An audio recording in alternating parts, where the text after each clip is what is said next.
Assalamu alaikum दोस्तों, मैं मोहम्मद ख्वाब Mirza. Today the topic we are going to discuss is the part B of getting admission into ComSets at ComSets Islamabad with Shahrukh Mohyuddin Saab.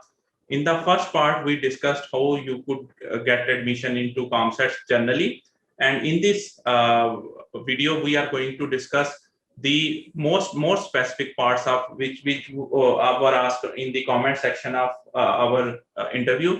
So the topic would be degrees and merits of last year offered at ComSets, important dates to remember, calculating aggregate, improving aggregate if any method is available. तो इसके लिए दोस्त हैं जिनको वो माशाल्लाह already हमारे पास एक दफा वीडियो के लिए आ चुके हैं, शाहरुख मोहिउद्दीन साहब। तो शाहरुख मोहिउद्दीन साहब, फर्स्ट ऑफ ऑल थोड़ा सा in going into deep dive of this video, आप मुझे बता दें कि आपका एकेडमिक बैकग्राउंड क्या था ताकि न्यू कमर्स के लिए हेल्पफुल रहे। ओके जी, बिस्मिल्लाहिर्रहमानिर्रहीम and thank you for inviting me once again कि मैं बोलूँ इस फोरम पे आपके लिए और सबको इन्फॉर्म करूँ। It is my pleasure. मेरा एकेडमिक बैकग्राउंड ये है कि अब पहले मैंने ओ लेवल्स किया, फिर ए लेवल्स किया, फिर बीएस प्रोग्राम के लिए मैंने अप्लाई किया कॉमसेट्स यूनिवर्सिटी में। इन अ नटशेल मैं बता रहा हूँ। और अभी स्टेटस ये है कि अल्हम्दुलिल्लाह 5th सेमेस्टर कंप्लीट हुआ है एट कॉमसेट्स यूनिवर्सिटी इन बीएससीएस प्रोग्राम। तो दैट्स द अपडेट सो फार। माशाल्लाह। अच्छा, मुझे बताइएगा कि इस टाइम जो है डिग्रीज क्या-क्या ऑफर हो रही हैं कंप्यूटर साइंस डिपार्टमेंट में एंड इंजीनियरिंग डिपार्टमेंट में, जिनका आपको पता है उस बारे। Right, so in the first video हमने एस्टैब्लिश किया था कि कॉमसेट्स ना सिर्फ एक मल्टी कैंपस इंस्टीट्यूट है बल्कि मल्टी डिग्री इंस्टीट्यूट भी है। तो at COMSATS university we have 22 different, COMSATS university Islamabad we have 22 different programs being offered. आप कंप्यूटर साइंस के बारे में जानना चाह रहे हैं तो in the department of computer science we have computer science first of all, software engineering है, फिर अभी ये 3 नई फील्ड जो हैं ये इंट्रोड्यूस हुई हैं जिसमें आर्टिफिशियल इंटेलिजेंस आती है, साइबर सिक्योरिटी आती है और डेटा साइंसेस आती हैं। Other than this, if you are interested तो इंजीनियरिंग की साइड पे वी हैव इलेक्ट्रिकल इंजीनियरिंग का डिपार्टमेंट, जिसमें हमारे पास इलेक्ट्रिकल कंप्यूटर इंजीनियरिंग है, फिर इलेक्ट्रिकल टेलीकम्युनिकेशन की हमारे पास एक डिग्री है। Other than that we have electronics engineering, we have power engineering. So if you are interested तो you can go and look them up and research कि आपको क्या पसंद आ रहा है और आप क्या स्टडी करना चाह रहे हैं। बट इलेक्ट्रिकल इंजीनियरिंग की साइड पे ये डिग्रीज ऑफर की जा रही है। माशाल्लाह। अच्छा, डिग्रीज का तो आपने बता दिया। अब यूजुअली लोगों की क्यूरी जो आ रही थी रिगार्डिंग जो है वो ये थी कि इनका लास्ट ईयर मेरिट क्या रहा था, ताकि या मतलब कह लें कि लास्ट 1 to 2 ईयर, ताकि उसकी बेसिस पे लोग कम से कम एक अजम्पशन बना सकें कि if they would be able to secure their admission और नॉट। तो उसमें बताइएगा कि इनमें से कंप्यूटर साइंस डिपार्टमेंट में पिछले साल क्या मेरिट रहे हैं और जो है इलेक्ट्रिकल इंजीनियरिंग और इंजीनियरिंग डिपार्टमेंट में, और आया क्या बहुत ज्यादा डिफरेंस था पिछले 2-3 सालों में, या मतलब करीब करीब में ही जो है वो मूव होते रहे हैं जो मेरिट्स हैं थोड़ा सा। राइट, तो द रिसर्च जो मैंने की उसकी बेसिस पे जो मुझे मेरिट लिस्ट मिली है वो थोड़ी सी डेटेड है, but I think it's a fairly good idea.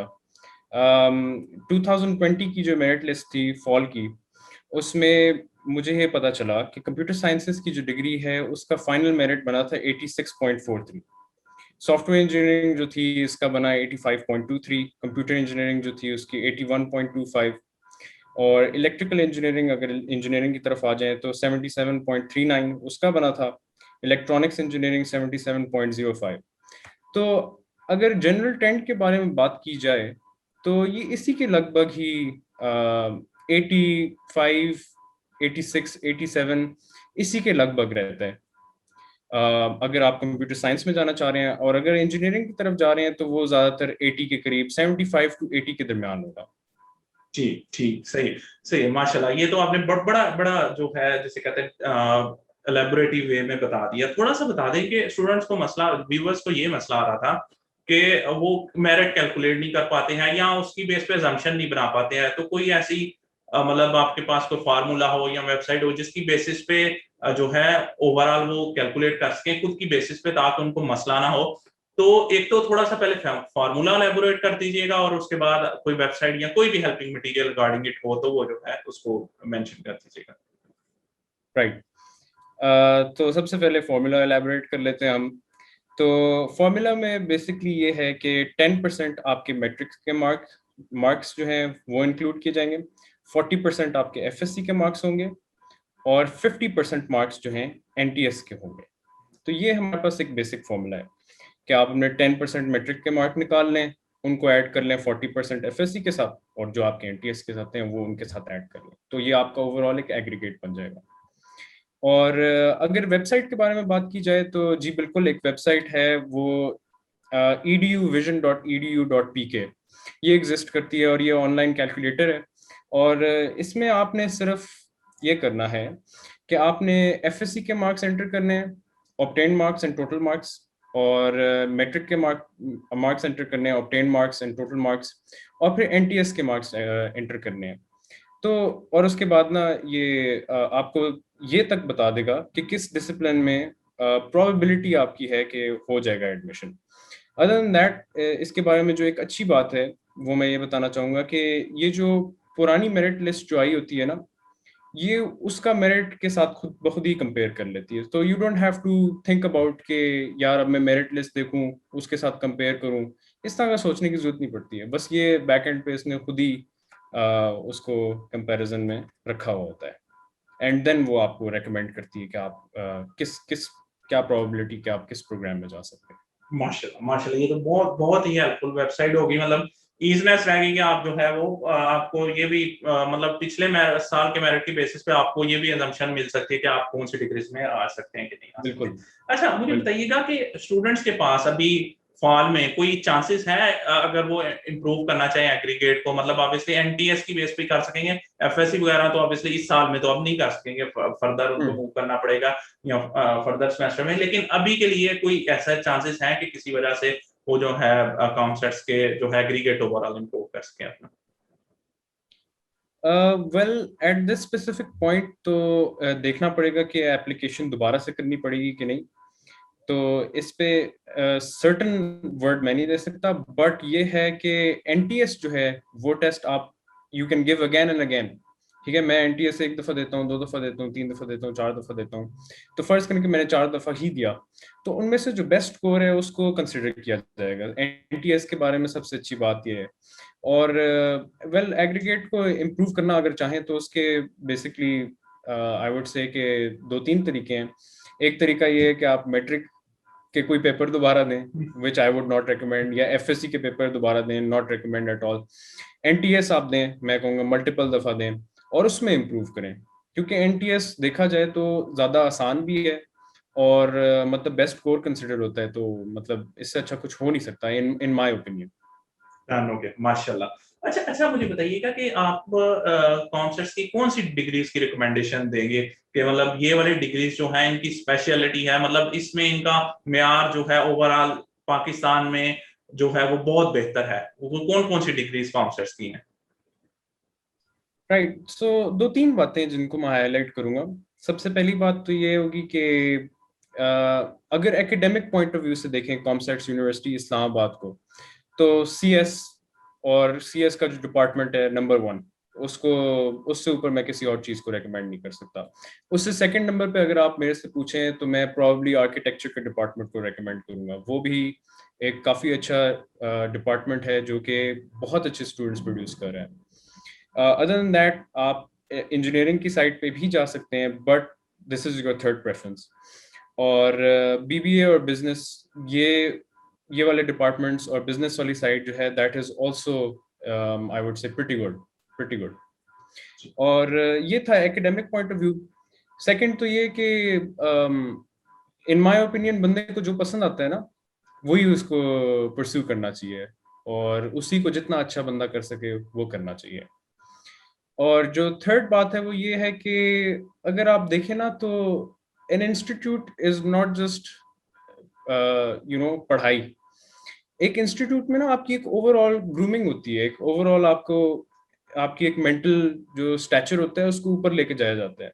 तो आप ये भी देखें कि एकेडमिक साइड तो है ही है, ठीक है। और एकेडमिक साइड में आपको एक सच्ची बात बताऊं, कॉमसेट्स जो है वो अच्छे टीचर्स को पिक करता है, but I will tell you this के काफी ज्यादा टीचर हैं, उनका एक्सपीरियंस होता है फास्ट में पढ़ा चुके होते हैं, नस्ट में पढ़ा चुके, कॉमसेट्स के अपने होते हैं, कुछ बेल्जियम से आए हैं, कुछ जर्मनी से आए हैं, यूके से आए हैं, तो इट्स ऑल मिक्सड अप। और काफी अच्छा एकेडमिक एक हमारे पास कह लें कि टीचर्स का सेट है जो पढ़ा रहे हैं। बट अदर देन दैट आप ये भी देखें कि उस यूनिवर्सिटी की कैंपस पे लाइफ कैसी है, और वो आपको ओवरऑल ग्रूमिंग क्या दे रही है, सोसाइटीज कैसी हैं, आपके अंदर जो डिफरेंट टैलेंट्स हैं उनको वो एक्सप्रेस करवा रही है कि नहीं करवा रही। तो आई वुड से कि इट्स होलसम थिंग। आप देखें कि पढ़ाई भी है, आपको क्या पसंद है, और इंस्टीट्यूट आपको पढ़ाई के अलावा क्या दे रहा है, ये भी आप देखें। माशाल्लाह। अच्छा अच्छा शाहरुख मोहिउद्दीन साहब, थोड़ा सा आप बता सकते हैं कि कौन सी इंपॉर्टेंट डेट्स हैं जो भी इन दिनों आने वाली है कॉन्सर्ट्स का, मतलब एडमिशन डेट्स क्या चल रही हैं, और जो है इसके अलावा क्लासेस की डेट्स क्या है जो एक्सपेक्टेड है, जो उन्होंने मतलब ऑफिशियल वेबसाइट पे या ओवरऑल बताया हो, तो क्या क्या उनका जो है थोड़ा सा उस बारे में रोशनी डाल दीजिए। अच्छा, कॉमसेट्स को लेके ना आई वुड से कि दो टाइम बड़े इंपॉर्टेंट होते हैं। एक तो फॉल में जब इनटेक हो रही होती है, और दूसरा जो स्प्रिंग में इनटेक हो रही होती है। फॉल की मैंने इसलिए पहले बात की क्योंकि वो मेजर इनटेक है, उसके उस टाइम पे ज्यादा लोगों ने अप्लाई किया होता है, और स्प्रिंग में जरा कम लोग अप्लाई करते हैं, ये नेचुरल सी बात है। तो फॉल में अक्सर ये होता है कि जिस तरह आजकल 28 मेरा ख्याल से लास्ट डेट है, 28 जुलाई, तो इसी के लगभग हमेशा ही इम्पोर्टेंट डेट्स होती हैं। आपके फाइनल कुछ दिन होते हैं जो लास्ट डेज होते हैं जब आप अप्लाई कर सकते हैं, और आपका एनटीएस तकरीबन आई वुड से कि 2 हफ्तों के बाद अप्लाई करने के बाद आ ही जाता है, उसकी डेट आ जाती है। तो it all starts from application date. तो आई वुड से कि the most important date is जब आप अप्लाई करते हैं, एप्लीकेशन की डेट है, और उसी के बाद ही सारा कुछ कैलकुलेट होता है। अदर देन दैट अगर आप देखें तो फॉल की क्लासेस जो हैं वो सितंबर के आसपास स्टार्ट हो जाती हैं, जनरल ट्रेंड ये है। और स्प्रिंग की अगर आप देखें तो स्प्रिंग का इंटेक्ट होता है आई थिंक अराउंड नवंबर में होता है। और क्योंकि ये मुझे इसलिए याद है क्योंकि दिसंबर में मैंने अपना टेस्ट दिया था एनटीएस का। तो जनरल रूल यही है कि उससे थोड़ा अरसा पहले ही मैंने अप्लाई किया होगा। तो दिसंबर में टेस्ट दिया, और फिर क्लासेस जो थी वो फरवरी में स्टार्ट हुई। तो 4th ऑफ फेब पे मुझे याद है कि मेरी पहली क्लास स्टार्ट हुई थी कुछ अर्सा पहले। ठीक, तो माशा ये कुछ इंपॉर्टेंट डेट्स हैं। ठीक ठीक। इसके अलावा कोई फाइनल, कोई इसके अलावा जो आप देख रहे हो, कोई एडवाइस देना चाह रहे हो बिफोर फाइनली? वेल हाँ, ये होगा कि like I said last time, और अभी भी जिस तरह अभी थोड़ी देर पहले मैंने कहा कि आप सिर्फ ये ना देखें कि आप क्या कर रहे हैं, मतलब अंधाधुंध आप ये ना करें कि किसी प्रोग्राम के अंदर घुस जाएं, ये ना करें आप। मतलब ये मेरी पर्सनल एडवाइस होगी टू एवरीबॉडी कि आप देखें कि आपको क्या चीज़ पसंद है, क्या चीज़ इन द फ्यूचर यूज होगी, उसकी क्या यूटिलिटी है, और आप ये भी देखें कि ओवरऑल अपनी लाइफ को लेके ना आप कहाँ जा रहे हैं उस चीज़ के साथ। तो थोड़ा सा ऊपर की बातें हैं, बट आई वुड से कि आप अगर आप सोचें ना तो it will be very good, very beneficial for your own self. ये एडवाइस हर एक के लिए, अपने लिए ना, अगर वो अप्लाई करे अपने ऊपर तो उसके लिए बेनिफिशियल होगी कि आप देखें कि इन लाइफ आप कहाँ जा रहे हैं। And then certainly I would say कि ये जरूर देखें कि जिस जिस यूनिवर्सिटी में आप अप्लाई कर रहे हैं कि वो आपको क्या क्या कुछ दे रही है अदर देन एकेडमिक्स, को करिकुलर आपको क्या दे रही है। बस दैट्स ऑल माय एडवाइस। माशाल्लाह, रियली मैच्योर एडवाइस। आप करंटली अंडर ग्रेजुएट हैं, लेकिन आपकी एडवाइस माशाल्लाह प्रोफेशनल्स वाली है। तो really thanks dear once again आपके टाइम का। तो दोस्तों, मोस्ट प्रॉब्ली आपकी फर्दर जो पर्टिनेंट क्वेरीज थी वो भी रिजॉल्व होगी। अगर इसके अलावा कोई आपकी क्वेरी हो तो नीचे कमेंट में मेंशन कीजिएगा। शाहरुख मोहिउद्दीन साहब बहुत एक्टिव हैं माशाल्लाह, और बड़ी जल्दी रिप्लाई कर देते हैं। उनका बहुत शुक्रिया, बहुत शुक्रिया। और जो है, अगर आपको वीडियो पसंद आई हो तो लाइक करें, दोस्तों के साथ शेयर करें, और हमारे चैनल को सब्सक्राइब कर लें ताकि आपको फर्दर वीडियोस मिलती रहें। हमारे साथ जुड़े रहने के लिए और बार-बार इस चैनल पर आने के लिए मोहम्मद वहाब मिर्जा आपका तहे दिल से शुक्रगुजार। अल्लाह हाफिज। पाकिस्तान जिंदाबाद।